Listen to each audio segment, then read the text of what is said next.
Протести и тужби против сите кои се вмешани во скандалозната одлука со која се спојуваат концесиите за рудникот Иловица Штука во Струмичката котлина, најавуваат екоактивистите од Здрава котлина.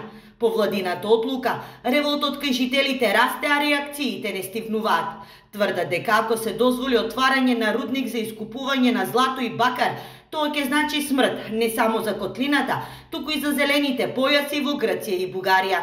Тоа значи немири, тоа значи протести, се додека не се врати старата одлука на управниот суд.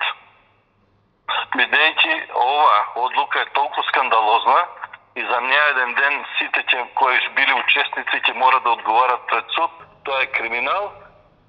За тоа некој треба да одговара. Одлуката на владата е објавена во најновиот број на Службен вестник, каде пишува дека е донесена одлука за спојување на концесиите за експлоатација на минерална суровина, рудина бакар и злато на локалитетот село Иловица, општина Босилово, со концесијата за експлоатација на минерална суровина бакар и злато на локалитетот Иловица, општина Босилово и општина Ново село, на Друштвото за производство, промет и услуги Евромакс Ресурс.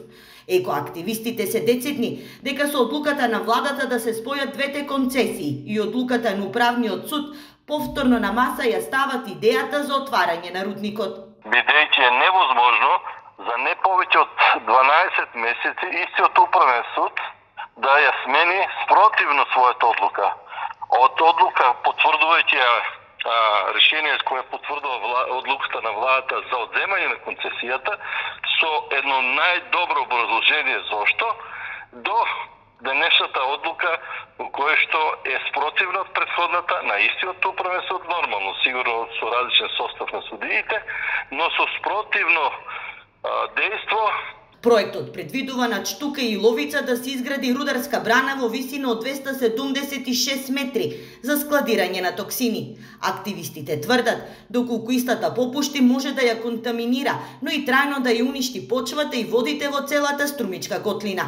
Струмичките активисти водат долгогодишна битка, а во 2019-та, тогашната влада кога премиер беше Зоран Заев, соопшти дека е донесена одлука за раскинување на договорот за концесија и го прикажа како голем успех и начин дека се грижи за здравјето на граѓаните.